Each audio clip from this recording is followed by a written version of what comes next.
Hello, everyone. My name is Brennan Marr, and that noise you're hearing is my ventilator.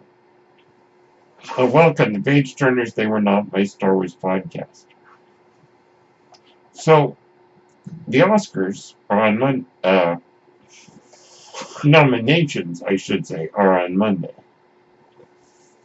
Which also reminds me that the Oscar show has been moved about 2 weeks earlier to February 9th. It's usually more toward the end of February. So the nominations will be announced next Monday, which is the 13th of January. In honor of this fact, I thought it would be fun for me to talk about my favorite performances given on film in the last decade, between 2010 and now. So, let us begin.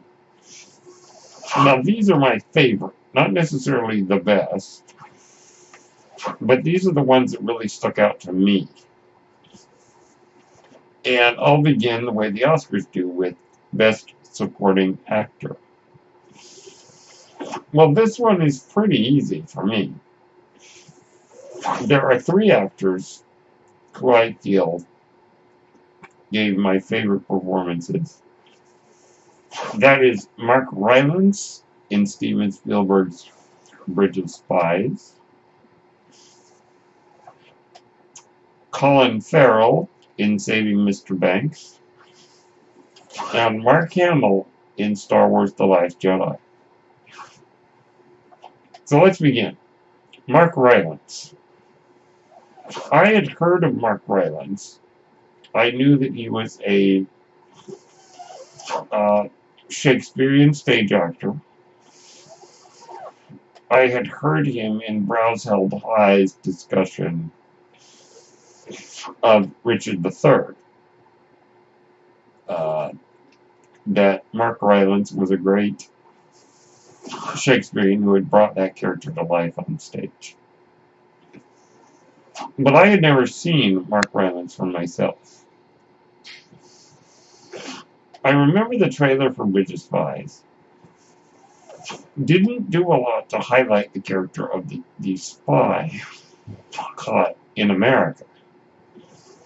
And that, of course, is Colonel Rudolph Abel, played by Mark Rylance. Mark Rylance stole the show, stole the movie. And get this, he's in a movie acting in scenes with Tom Hanks, arguably the greatest actor of our generation, or one of, at least. And Rylance holds his own. Or, in my case, I found myself more drawn to that character. Now, to be fair, Tom Hanks as Donovan, James Donovan, was amazing. But Mark Rylance, my goodness. What a performance. And the fact that he won the Oscar. I had thought that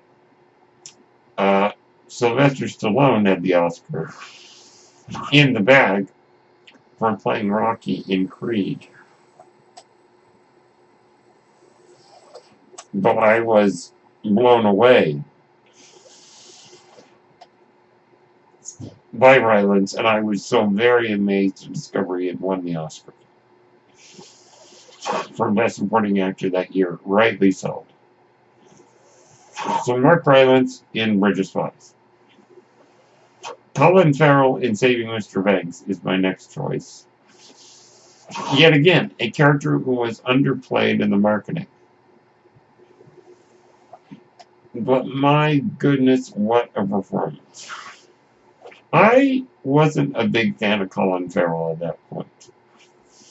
And I had not seen any movies like In Bruges or any of those movies.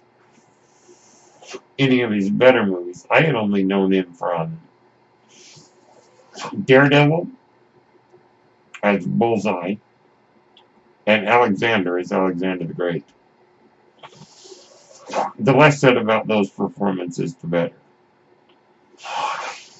His performance as Travers Goff, the father of the author of the Mary Poppins books in Saving Mr. Banks, was nothing short of miraculous.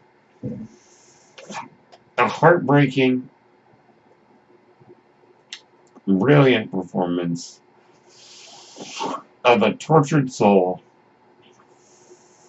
trying to be a good father. Marvelous movie. Now, I know all the attention in the movie went to Emma Thompson and, yet again, Tom Hanks. But Colin Farrell, my goodness. In fact, I was shocked that he wasn't nominated for an Oscar. I think maybe if the marketing had played him up a bit more, he might have been. But the fact that he wasn't, and I didn't see his name showing up anywhere, and in the other award circuits, still flabbergasts me. But regardless, he is one of the best this decade. One of the best that I saw, and one of my favorites. So Colin Farrell in Saving Mr. Banks. And then, of course, Mark Hamill in Star Wars The Last Jedi. I've already spoken very, very much about the portrayal of Luke. I think the portrayal is brilliant. I think Mark Hamill gives his greatest performance ever. Not just as Luke, but just in general. And really demonstrating Luke as a more complex character. And let's face it, his acting was decent in the original trilogy. But it never blew me away. This time it did. So Mark Hamill in The Last Jedi. Okay, Best Supporting Actress. There's two here that I want to highlight. Octavia Spencer in 3 movies, by the way. The Help, Hidden Figures, and The Shape of Water. In all 3 movies, she was marvelous. But I think the one that really stands out is her performance in The Help. As the very sharp-tongued character whose name escapes me at the moment, but a wonderful, wonderful performance of such sass, of such brilliance. Now, yes, we could have a debate about the health and the nature of the racial elements of the movie, yada, yada, yada. But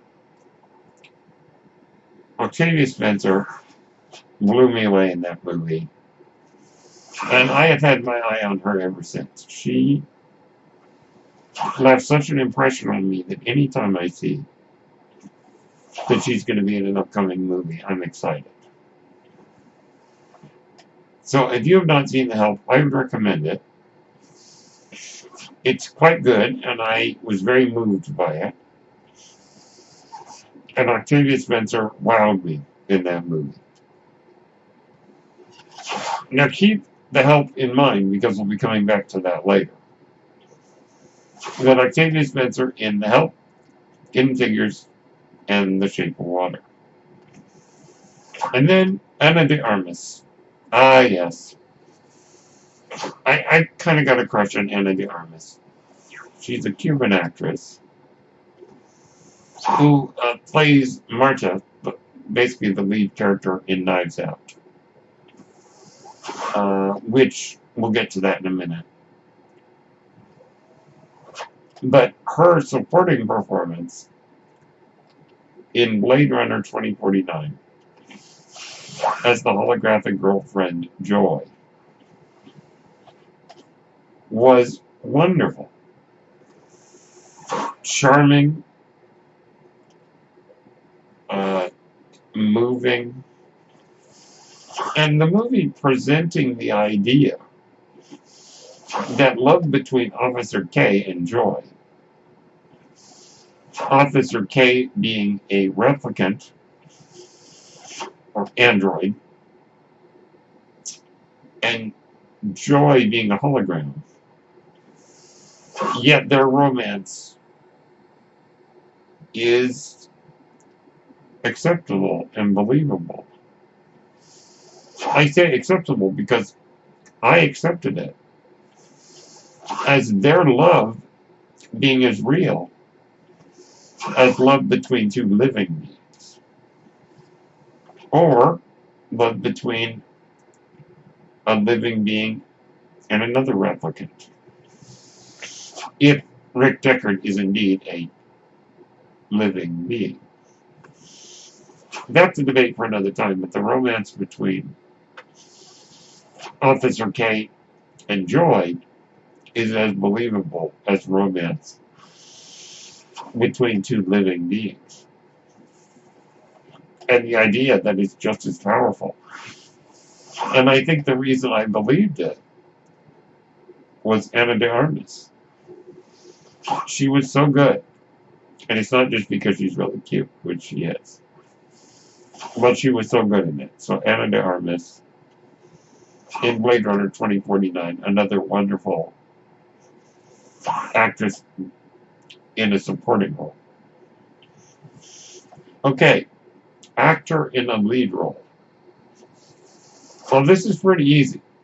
It's Daniel Day-Lewis in Steven Spielberg's Lincoln as President Abraham Lincoln.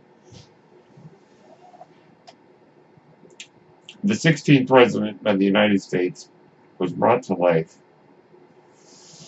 by an Irish actor, believe it or not, who, by the way, has played 3 great American roles in his career.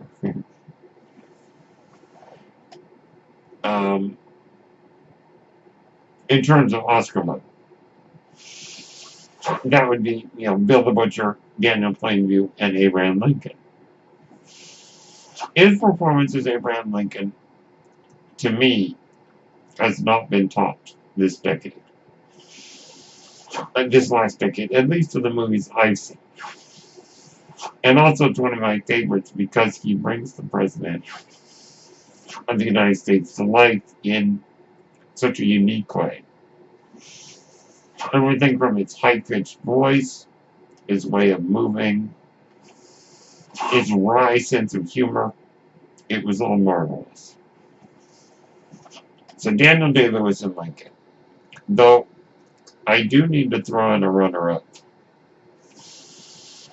And this is a recent performance, very recent. And that's Joaquin Phoenix in Joker. Now, that obviously I haven't had as much time to simmer. And I haven't had as much time to think about that because it's a new movie. But runner-up, what a performance. But really, it's Daniel Day-Lewis that takes the cake. In Lincoln. Steven Spielberg has brought some marvelous performances to screen this decade through his wonderful direction. And then we get to actress in a lead role. Now, I said keep the help in mind. And here's why. Viola Davis in The Help is one of the best performances by a lead actress this decade. Yet again, setting a precedent, I think. It really made me first take notice of Viola Davis. She's another actress that anything she's in, I'm like, oh, I'm excited now. Great performances, Eveline Clark. Heartbreaking, beautiful, in so many ways. I think it was her performance that moved me the most in The Help. Now, also, I do want to mention Viola Davis in Fences as well. Fences, which is based on August Wilson's Pulitzer Prize-winning play. Now, I don't care that she won the Oscar for Best Supporting Actress. That's a lead role. Great performance from Viola Davis yet again. Moving, though that one is more heartbreaking. Viola Davis willing to go all the way for a performance, emotionally giving her all to this role. And it's a role that she played on stage, which is interesting because Denzel Washington, who directed the movie, basically took the cast, himself included, could start in Fences on Broadway, and basically brought the same cast to the screen. Viola Davis included, and what a great choice. Viola has demonstrated her ability as an actress on both stage and screen. And I'm definitely keeping an eye on her career. And I'm glad she has that Oscar.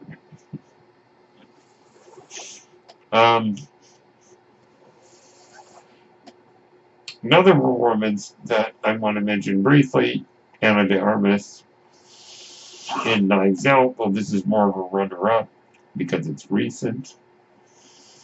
What a great performance she gives in that movie. So believable, so honest, but it almost doesn't seem like she's acting. Yet again, adorable as always, but I just love the performance. And then finally, I think the best, or at least my definite favorite, number one favorite performance from an actress I saw this decade. And that is Amy Adams in Arrival. Denis Villeneuve's Arrival is a marvelous science fiction film that actually made me my dad's favorite movie of the decade. Marvelous movie, and Amy Adams gives such an understated performance. Her performance is very downplayed. The complexity of the character and the way that the movie uses editing, what's called the Kuleshov effect, for us to describe or ascribe emotion to Amy Adams when none is necessarily there. The movie is about communication, including the communication of a movie screen to the audience. And Amy Adams delivers a wonderful, downplayed performance. Amy Adams has serious range as an actress. Everything from Enchanted, where she played a naive but lovable princess, to an understated role like Arrival. Amy Adams has done it all. And she's turning into the Leo of actresses, Leo DiCaprio. In terms of, where's her darn Oscar already? You know, is she going to have to eat the liver of a horse to win an Oscar? Well, I wouldn't put it past her. But I think she'll get that Oscar eventually because she has delivered quality performance after quality performance. So, to recap, Amy Adams in Arrival, Viola Davis in The Help and Fences, and our runner-up, Ana de Armas in Knives Out. So that's my list of some of my favorite performances of the decade. There were so many I could have included. I could include Matt Damon in The Martian, basically doing a one-man show. I could Harrison Ford in The Force Awakens. Yeah, the list is endless, and I don't. I would have to really sit long and hard to think about all the performances that I found amazing this decade. So those are my thoughts on some of my favorite performances this decade. Let me know what some of your favorite performances of this decade are. My name is Brendan Marr. That noise you hear is my ventilator. And thank you for tuning in to Page Turners They Were Not, my Star Wars podcast. May the Force be with you.